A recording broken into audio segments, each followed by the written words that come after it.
예레미야 12장 1절로 6절 말씀, 구약성경 1040쪽입니다.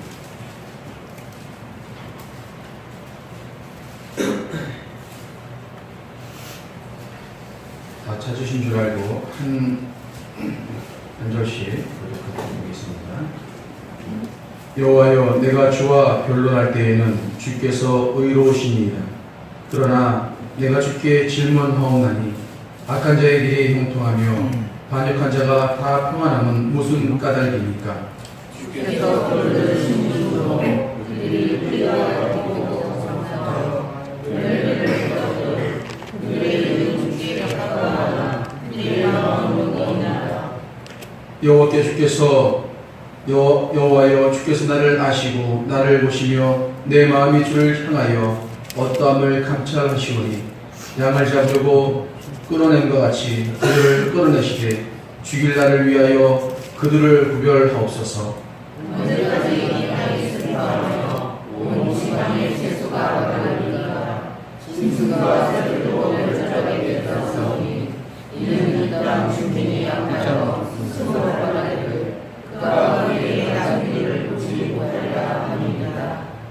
만일 내가 보행자와 함께 달려도 피곤하면 어찌 능히 말과 경주하겠느냐?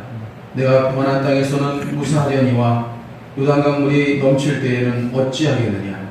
내 주제와 아버지의 집이라도 너를 부르며 내 길에 서게 계시나니 그들이 내 좋은 말을 할지라도 너는 믿지 말지니라. 아멘. 아멘.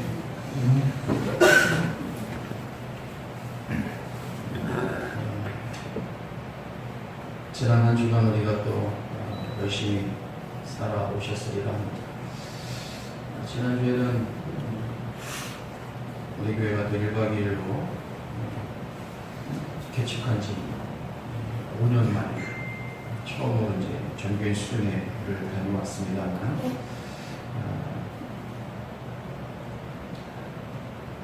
우리가 그곳에서 또 받은 그 하나님의 은혜랑 우리가 함께 또 나누었던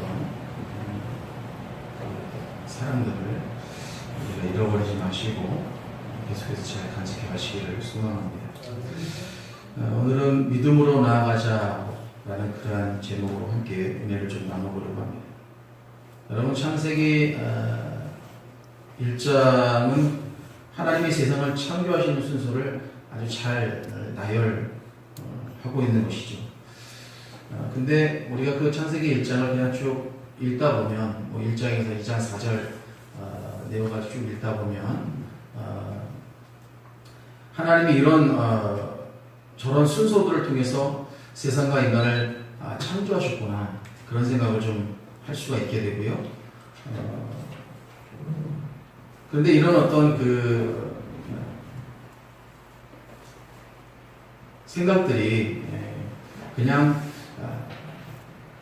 창세기를 읽으면서 하나님이 이렇게 만드셨구나 라는 단순한 생각을 할 수가 있겠지만, 좀 더 생각해보면, 좀 더 깊이 생각해보면, 그리고 생각을 하면서 잘 읽어보면 우리 인간을 향한 하나님의 놀라우신 사랑과 은혜가 그 안에 담겨져 있다는 것들을 발견하게 됩니다. 그것은 하나님이 인간을 가장 늦게 창조하셨다는 데에 대해서 우리가 좀 생각해 볼 수가 있다라고 언젠가 한번 말씀을 드렸던 기억이 납니다. 창세기 1장 이전에 보게 되면 이런 말씀이 있죠. 창조 이전의 그 모습을 이 창세기 1장 2절에서는 말씀하고 있는데, 땅이 혼돈하고 공허하며 흑암이 깊음 위에 있고 하나님의 영은 수면 위에 운행하시느니라 라고 그렇게 말씀하고 있습니다. 이런 무질서한 자리에 하나님이 제일 먼저 질서를 만들어 가시기 시작하십니다. 그것이 바로 창세기 1장 3절에 이르시되라고 하는 하나님의 음성입니다. 즉, 말씀으로 질서를 창조해 가시는 그런 모습이 성경에는 기록되어 있는 것을 보게 됩니다. 이렇게 하나님은 하나하나 모든 우주를 창조하시고, 그리고 마지막으로 인간을 창조하시게 됩니다. 그래서 하나님의 창조 계획을 살펴보면 하나님을 위한 창조라기보다는 인간을 위한 창조 쪽에 더 가깝지 않을까, 그런 생각을 갖게 되는 것이죠. 그만큼 하나님은 인간을 사랑하셨다는 것입니다. 어느 날 갑자기 뚝딱하고 하나님이 인간을 만드신 게 아니에요. 자연을 쭉 만들어 놓고 우주를 쭉 만들어 놓고 그리고 나서 뭔가 좀 부족한데 뭐가 부족하지? 2% 부족한데 사람이라는 존재가 필요한가? 그래서 하나님께서 사람을 창조하신 것이 아니라 이미 그 혼돈 가운데 있는 이 우주의 질서를 잡아가시는 그 계획 속에 인간을 염두에 두시고 그 우주를 창조해 가시는 모습이 담겨져 있다는 것이죠. 그만큼 오늘 이 시대를 살고 있는 저와 여러분들은 하나님으로부터 사랑과 그리고 귀중한 가치를 부여받은 그런 존재들이라는 사실을 잃어버려서는 안 되는 것입니다.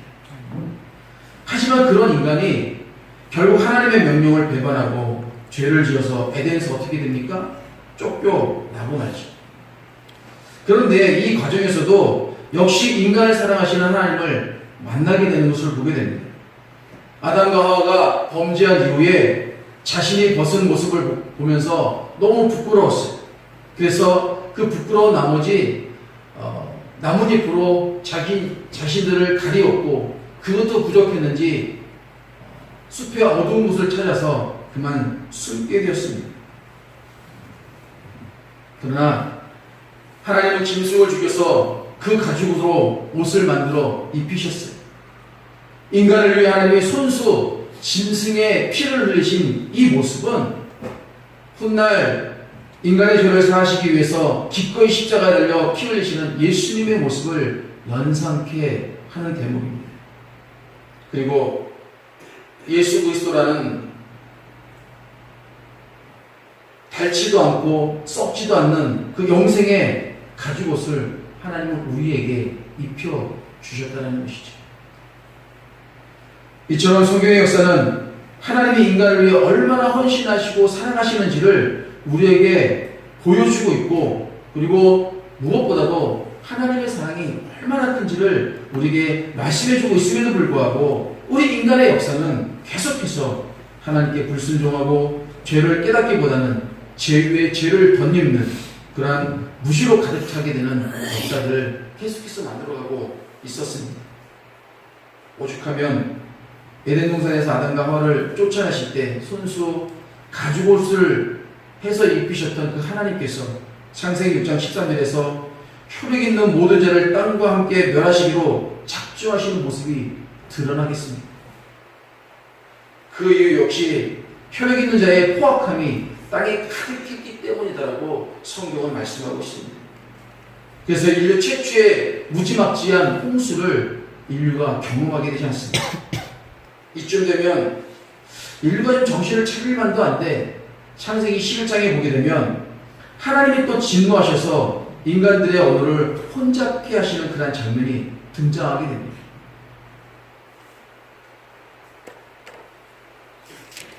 이들은 노아의 홍수를 경험한 인류가 고작 생각해냈다는 것이 자신들의 힘으로 하늘까지 닿을 수 있는 성읍과 그리고 탑을 쌓으면 자신들이 그런 홍수와 같은 지향에서 벗어날 수 있을 거라고 그렇게 생각했던 것입니다. 또 그렇게 성읍과 탑을 쌓게 되면 자신들의 이름이 높아질 거라고 생각을 했어요. 이것이 하나님의 진노를 경험하고 홍수를 경험했던 인간들의 나약한 모습이었다는 거예요. 그럼 이후 인류는 또 정신을 차렸을까요? 그렇지 않습니다. 오히려 나무와 흙으로 우상을 만들어서 그것이 자신들에게 복을 주는 신이라고 섬기기를 마다하지 않았습니다. 유대인들에게 전해오는 한 이야기가 있어요. 이 이야기는 아브라함의 그 아버지인 베라가 그 우상 장수였다라는 그러한 그 이야기입니다. 아마 그 목사님들을 통해서 그 데라가 우상 장사였다라는 그러한 이야기를 들어봤으리라 생각합니다. 근데 성경 어디를 찾아봐도 그 아브라함의 아버지 데라가 우상 장사였다는 얘기는 없어요. 단지 신명기에 보게 되면 그 아브라함의 아비오 아브라함과 그 나홀의 아버지인 데라가 강 저편에서 우상을 섬겼더라라는 그런 말씀은 있습니다. 근데 그 말씀을 가지고 데라가 우상 장사였다라고 우리가 유추해낼 수는 없는 것이죠. 그런데 유대인들의 그 전승에 의하면 유대인들의 이제 내려오는 그 이야기에 의하면 그 데라가 우상 장수였다라는 그러한 이야기가 있습니다. 여기 참 재밌는 일화가 하나 있는데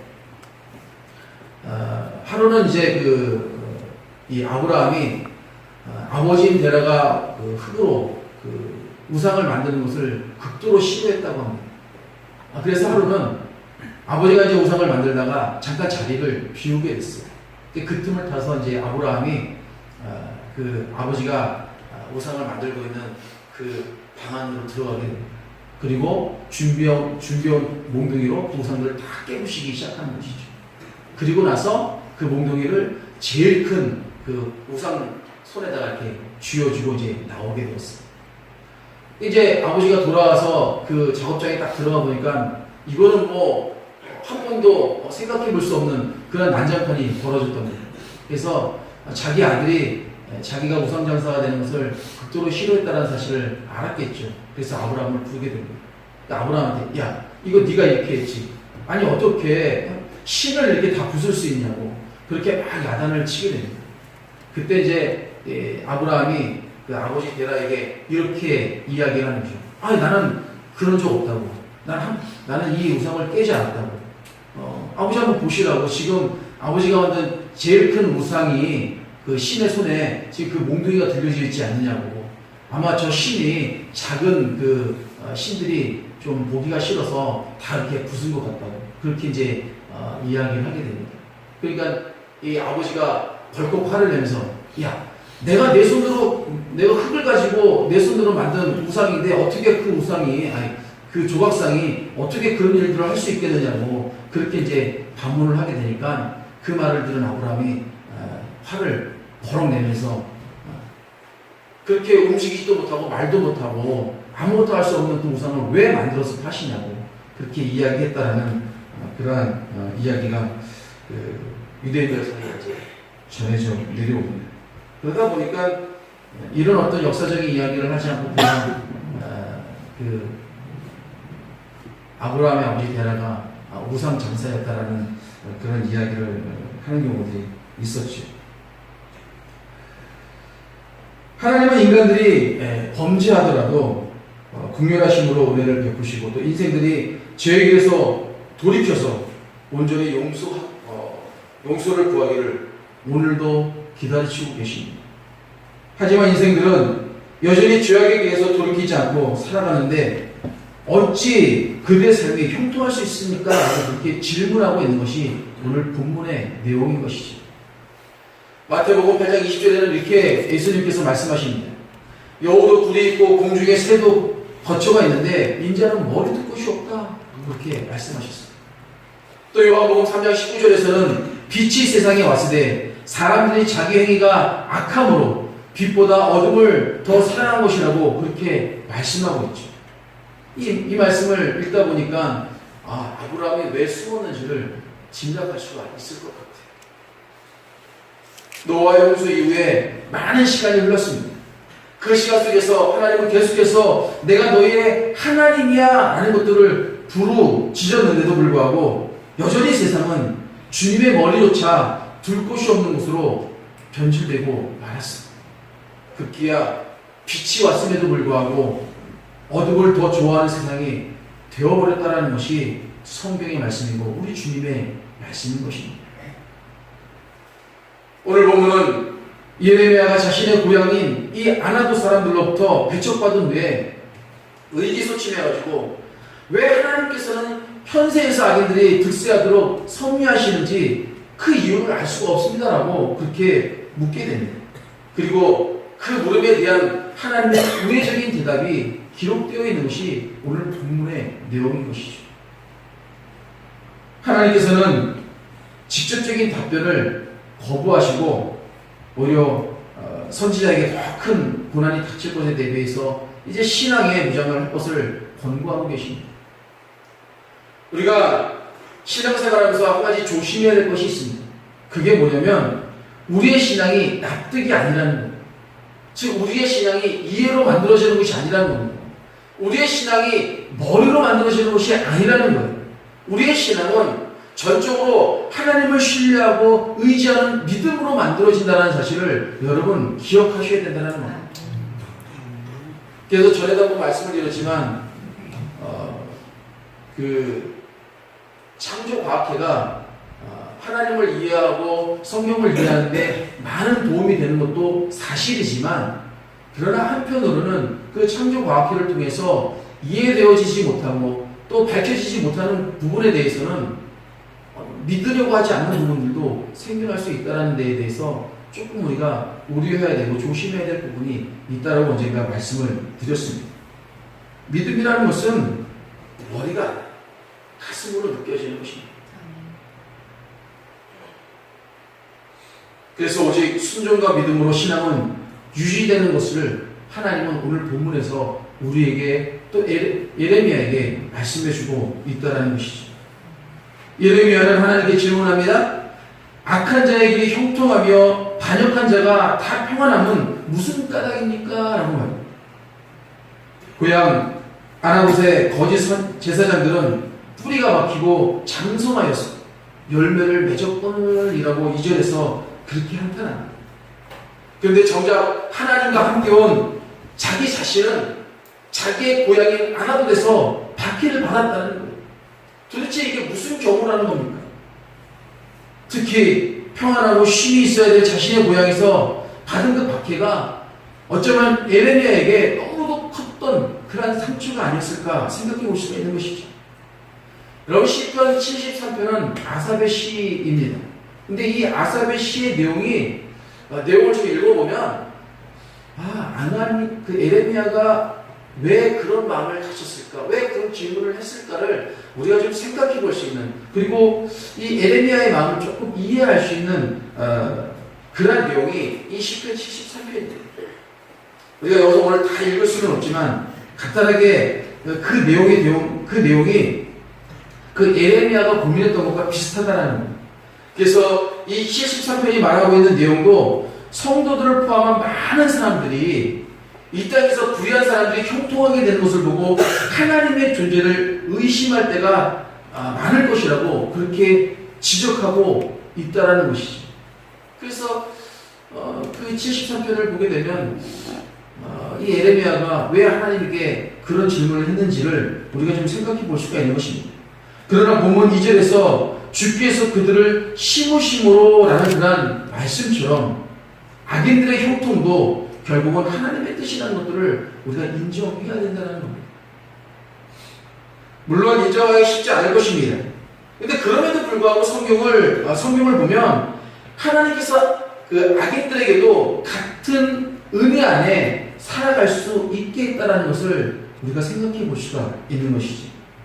시편 17편 14절은 이렇게 말씀합니다. 여호와여, 자기들의 몫을 다 받은 이 세상 사람들에게서 나를 구원하소서. 그들은 주의 것으로 배불리 먹고 그 자녀들도 풍족하게 먹이고 남은 재산을 그 후손에게까지 물려주려 합니다. 라고 그렇게 얘기합니다.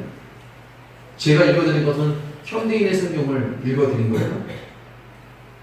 마태복음 5장 45절은 또 이렇게 이야기합니다. 이같이 한즉 하늘에 계신 너희 아버지의 아들이 되리니 이는 하나님이 그 해를 악인과 선인에게 비추시며 비를 의로운 자와 불의한 자에게 내려주십니다. 또 누가복음 16장 25절 화 있을진저 너희 지금 배부른 자여 너희는 줄이리로다. 화 있을진저 너희 지금 웃는 자여 너희가 애통하며 울리노라 라고 그렇게 말씀하시기도 하셨어요. 이 같은 은혜를 우리는 일반 은혜라고 이야기합니다. 다시 얘기해서 오늘 여러분들이 밖에 나가게 되면 믿는 자와 믿지 않는 자들이 뒤엉켜서 살아가게 되는데 하나님께서 해를 내려주시는데 믿는 자들에게만 해를 내려주시고 믿지 않는 자들에게는 해를 피해서 주시나요? 그렇지 않잖아요. 믿는 자나 믿지 않는 자에게 다 똑같이 해를 내려주시고 또 믿지 않는 자나 믿는 자의 그 밭에만 비를 주시는 게 아니라 믿지 않는 자에게도 똑같이 비를 주신다는 거예요. 이런 의미에서 주께서 그들을 심으심으로 라고 하는 말을 우리가 이해해야 된다는 것입니다. 그래서 하나님의 은혜는 믿는 자나 믿지 않는 자에게 똑같이 임한다는 사실을 우리는 잃어버려서는 안 돼요. 왜냐하면 그들도 하나님의 자녀이기 때문에 그렇습니다. 그래서 우리가 함부로 믿지 않는 자들을 정죄하거나 그들에게 함부로 대해서는 안 되는 것입니다.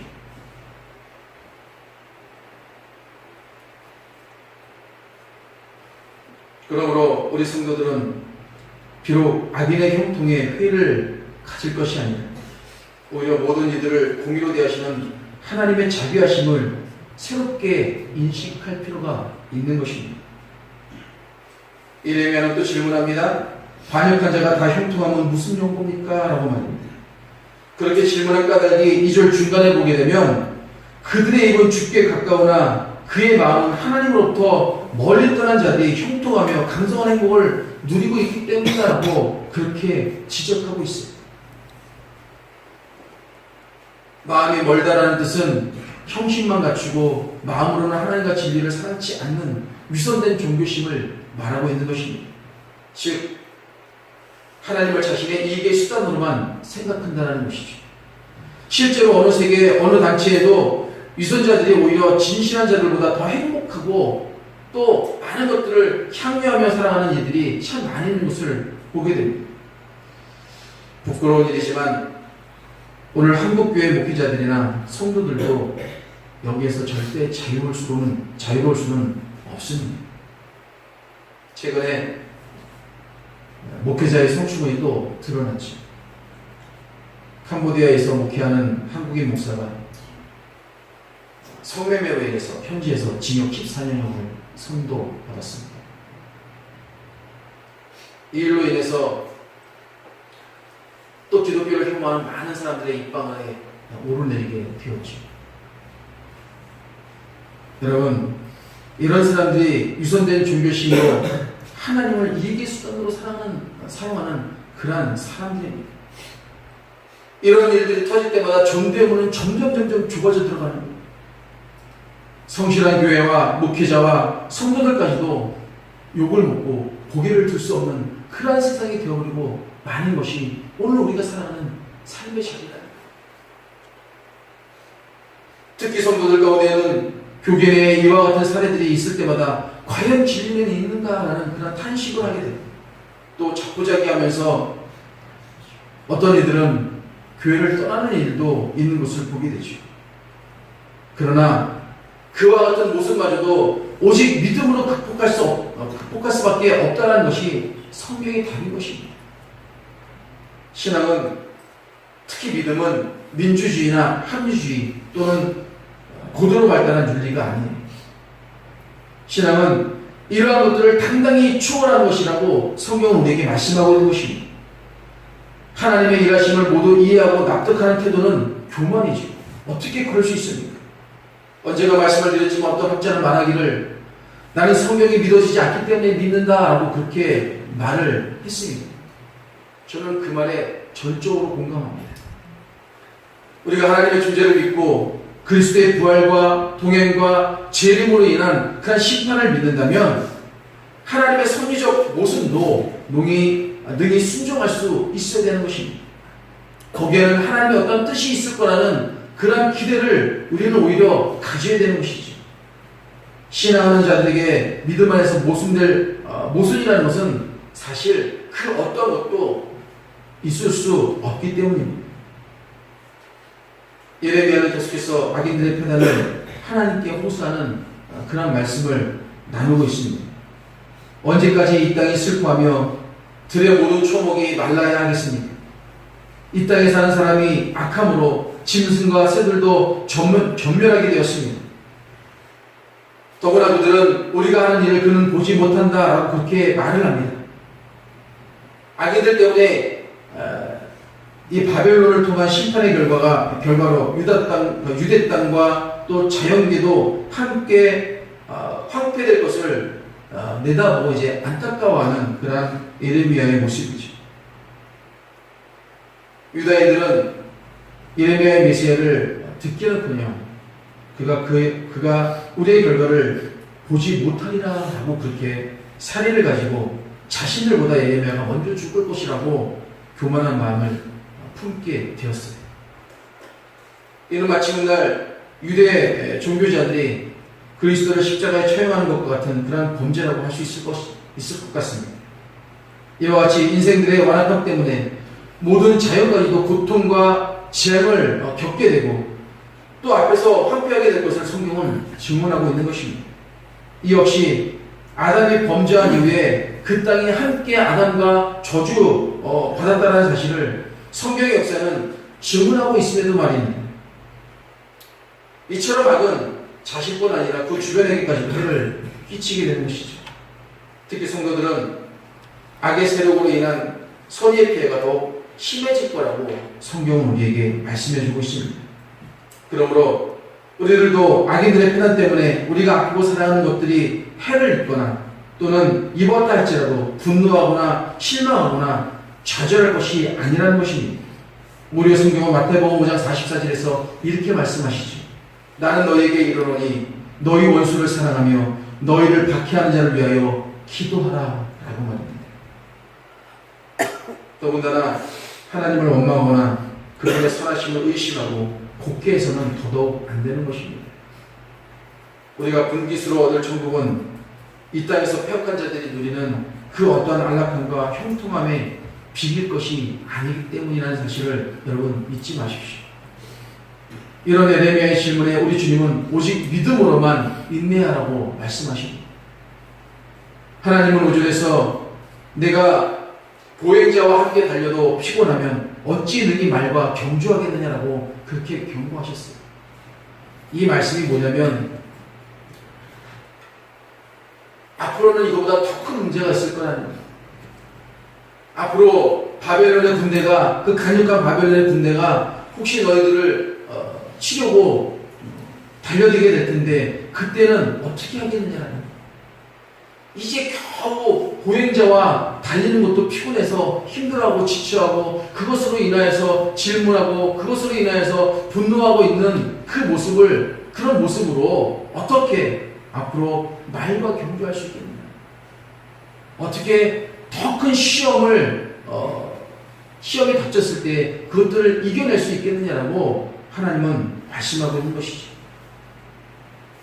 오늘 이 시대를 살아가는 우리들에게도 똑같이 경고하고 계신 말씀입니다.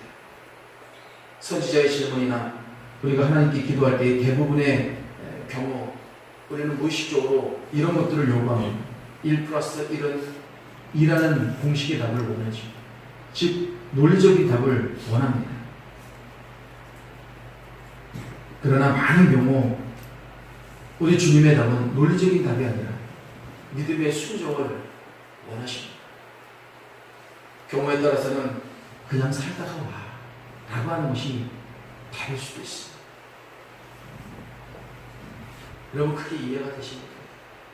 하나님, 내가 어떻게 살았는데, 내가 지금 여기서 어떤 고난을 당하고 있는데 그래? 그래도 그냥 살다가 와. 그게 하나님의 답일 수도 있는 겁니다.